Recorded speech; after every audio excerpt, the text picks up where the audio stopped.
Hello fantasy faithfuls and welcome to DeVante Parker's 2020 Fantasy Snapshot.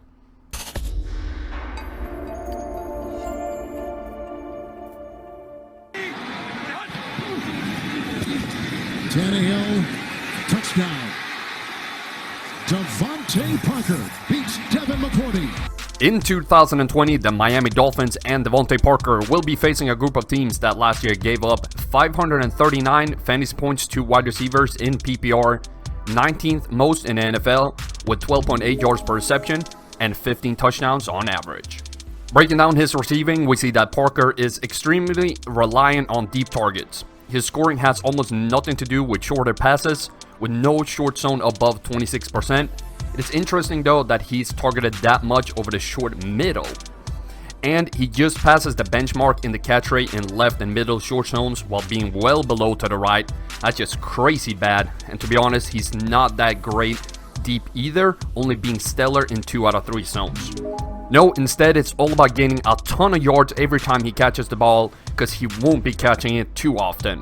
Ryan Fitzpatrick works well with this and his gunslinger mentality, but I can't see Tua Tagovailoa coming in and changing this either way.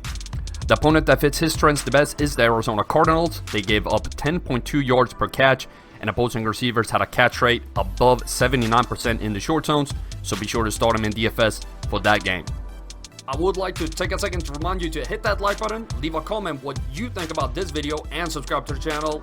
I love every interaction I have with y'all, and every little bit helps me put out even more content. Parker's one-game floor is 4 points and ceiling 20.4 based on the last 3 years in PPR. For standard, this would have been good, but for this, it's just not there, ranking deep down in the 30s for both these numbers. Only good thing is the likeliness of him scoring above the ceiling and booming is high at 2.6%, while his bust risk below the floor is a low 0.6, but it's still worrisome. His touchdown rate last year was 7%, the 35th highest in the league, so a reliable touchdown catcher, even if it's not all that he can do. I believe he'll score 7 again next year.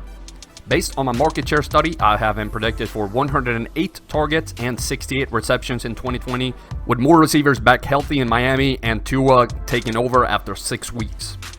Parker had his first year of stable scoring in 2019, with only being below the average of a third wide receiver 6 times, and with 8 usable weeks. That is very promising, but I still don't fully trust him. And the situation breakdown shows that we probably shouldn't trust him every week, but games played at home against bad pass defenses are golden opportunities to put him in the lineup or playing him in DFS. On the road, where it's a good secondary, we shouldn't expect too much from him. DeVante Parker saw 14 red zone targets in 2019, and with those targets, he scored 5 touchdowns, which is great. With 20% of his team's red zone targets, he's not reliant on red zone targets for touchdowns, which is a good thing. He'll score his touchdowns on deep shots instead. The average risk of Parker not scoring above 10 fantasy points in 2019 was 50%. He starts the 3rd tier of risky wide receivers with the likes of Amari Cooper, DJ Shark. They have upside while they lack stability. Based on his current ADP of 68th overall and all the numbers I laid out in this video, I give him a draft grade of C.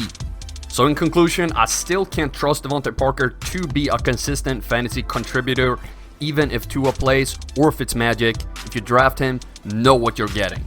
He's at the Baltimore 39.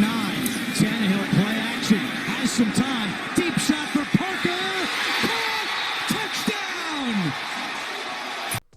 Hello fantasy faithful, I hope you enjoyed that video. Don't forget to check out more of them right here and here. In case you haven't done so already, be sure to subscribe to the channel and turn on notifications so you don't miss a beat.